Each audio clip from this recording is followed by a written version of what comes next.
man. I do what I do. These cases are gone, and it's not a surprise, Maria, to those. Somebody type gone in the chat room. Don't say gone. Say gone. Somebody type, all my ebonically inclined folk, type gone in the chat room. Those of us who've been watching this carefully, because these cases, without a doubt, were built on legal quicksand, not on. That lawyer, that former prosecutor, is saying they're built on legal quicksand.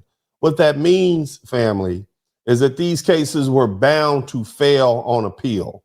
They were just wasting all of our time. I want you to understand that. Shout out to my man Candor. Good evening, Uncle D. They pursued him. Now their careers online. Prosecutors in 2024. They'll be at Walmart door greeters in 2025. Boy, you ugly. You ugly on the inside for that. Shout out to you. keep on listening. I want you to understand something. See, I want to lay a foundation for you all to understand, because I'm about to lead up to something and you're going to say, damn, you're going to say, just roll with me for a minute. Strong evidence, not on documents, not on witnesses, but on politics. And politics, as I've said over and over again, politics and prosecution do not mix. It was all a game. And it's really not fair, and it's not right for, politics to be driving decision making, because it leads to all this misinformation for the American public. People don't know what to believe.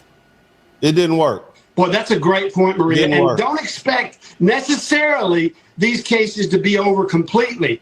In my view, my prediction from today on is the investigators now are going to be investigated. Now, a lot of people would say, oh, that's. Did you hear that? The investigators are now going to be investigated. Somebody type payback in the chat room. Somebody type revenge in it. Did you hear what he said? The investigators are now going to be investigated. That's what you see going on. That's what's about to happen. It's not fair. Let's just move on. But look, Maria, when I was U.S. attorney down here in South Florida, every decision I made on the big cases against mayors, commissioners, chiefs of police, Noriega, heads of government, they were reviewed up and down the DOJ flagpole. So my view is everything Jack Smith and his team and the FBI has done in this case is worthy of careful review. So what you guys have to understand is all the notes, all the documents, all the evidence, everything they had on Donald Trump is now, it's got to stay there. That's government property. They can't take that away. That's a federal crime. That belongs to the people. That belongs to the government. Okay, it belongs to the people, and it's held in trust by those governmental employees. They got to leave it there. They have to leave all their notes there. Okay, everybody is subject to being questioned. Okay, so now the same people that you were just trying to investigate, now they're in charge of looking at everything you were trying to keep from them. It's about to get funky. You understand me? Judge Juan Merchan. And you got your boy, Jack Smith, and that other lawyer, Williams, trying to get as far away from this as possible. Now, listen to this. On postponing Trump's sentencing in the hush money trial as well, granting Trump's request to file a motion to dismiss those charges. But New York AG Alvin Bragg agreed to pause the sentencing. Somebody type Alvin Bragg in the chat room. Sentencing until Trump is out of office in 2029. And Georgia prosecutor Fani Willis' RICO case against Trump is also on hold after the president-elect's legal team appealed a judge's ruling. Somebody type Alvin Bragg and Fani Willis in the chat room. Allowing that case to proceed. The Georgia Court of Appeals is set to hear somebody type black prosecutors in the chat room. Arguments on December 5th. I mean, Guy, I want to get your take on this because I spoke. Somebody type black attorney attack dogs in the chat room. With Kash Patel on Sunday.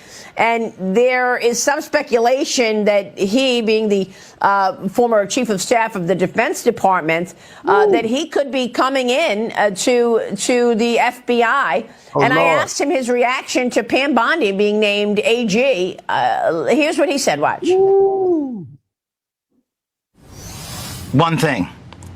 Exposure of corruption. Put out the documents, put out the evidence. We type expose in the chat room. only have gotten halfway down the Russiagate hole. The people need to know that their FBI is restored by knowing full well what they did to unlawfully surveil them. The people need to know. The whole point of me showing you that, and we don't need to look at it all, is to let you know that Alvin Bragg and Fani Willis are still trying to hold on to their little funky cases. Somebody type funky in the chat. Somebody type Gorilla Grip in the chat room. Gorilla Grip is still trying to hold on. I want you to hear what happens. See, a lot of black men have been dealing with this for years, okay? Shout out to my man, Quantum Silence. I'm going to read this first and I'm going to continue my thought. Like I mentioned earlier, you cannot send a former, let me see, what is it? Former residing president to prison. It's in the Constitution. The last president that was in jail was Ulysses S. Grant. I've already been known, and this was a distraction. Now look, family, okay? Fonnie Willis and Alvin Bragg are trying to hold on to their cases. All right.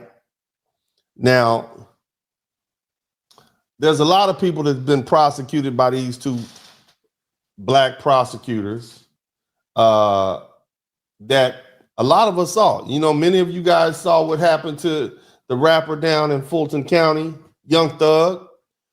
The fact that that case lasted for more than a year is ridiculous. Okay, and then you got that other young actor, the brother that was playing in the Marvel comics, the Marvel movies. He prosecuted because all I saw him do was run away from a white woman who was trying to smack him up. You see, that's all I saw. Okay, but he got prosecuted too, lost his career, lost everything. So we clearly see black folks getting prosecuted by police, prosecuted by prosecutors when they should not be. Now, the question you have to ask, what happens when a prosecutor prosecutes the wrong person? What happens when somebody who is in charge of making the law and in charge of enforcing the law has to deal with injustice? I want you to check this story out. Okay, listen to in the Fayette County town of Tyrone walked up to a pickup truck and heard this. I pay my bills. Okay. I'm a state senator. I'm not stupid. Okay. The state senator was. So this senator got pulled over because he didn't have tags on his car. His tags was expired. Not because he was speeding. Did you pull me over because I got tags on my car? A bad old tag? Okay, whatever. They towed this man's car. That was a mistake. Was Marty Harbin, a Republican best known for sponsoring a controversial religious freedom bill last year. He'd been pulled over by another officer for having an expired tag. Our policy, over 30 days of expiration, we have to tow the vehicle.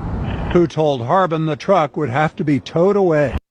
If you're a police officer out there and somebody says, I'm a state senator, you probably want to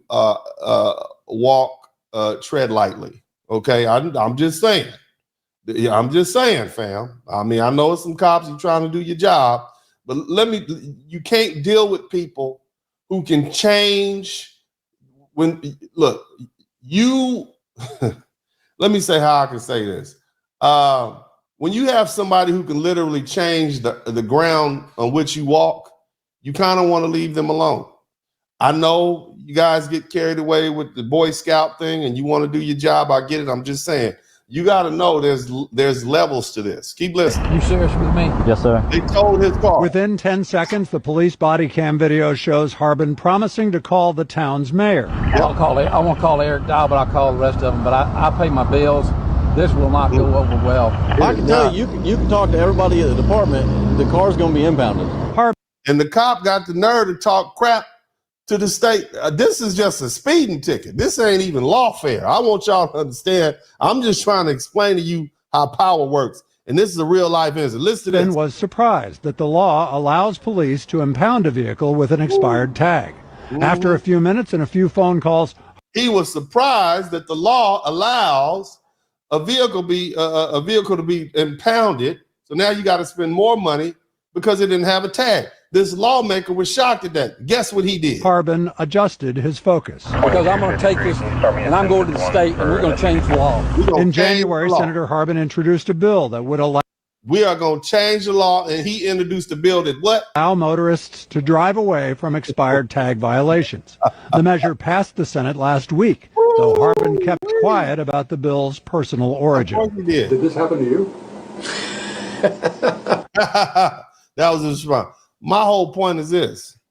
Some people you can't mess with. I know we live in America and everything is supposed to be fair and everybody's supposed to be equal, but that's not true. Why you think I'm booking flights to get away from you, trick? All the BBLs and the cumbrellas, all the weaved out hoes need to run, fellas. All the baby mamas and the freak sluts, we outta here, you can have it, homie, keep up.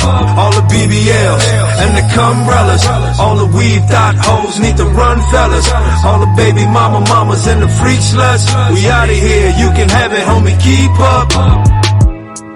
Black family left in pieces. You don't talk to me, you speak to Jesus. All that love, keep it. Passport, we out, we on the beaches. Sunday service, tell it to the preacher. Yeah. Black family left in pieces. You don't talk to me, you speak to Jesus. All that love, keep it. Passport, we out, we on the beaches. Sunday service, tell it to the preacher. Yeah. He mad because that same dude done hopped on the flight. He done went down to Cartagena and he got him a bad one on his own. He said, all-you-can-eat buffet. All-you-can-eat bad bitch buffet. How about that? Wow. You know? Praise God. Hallelujah.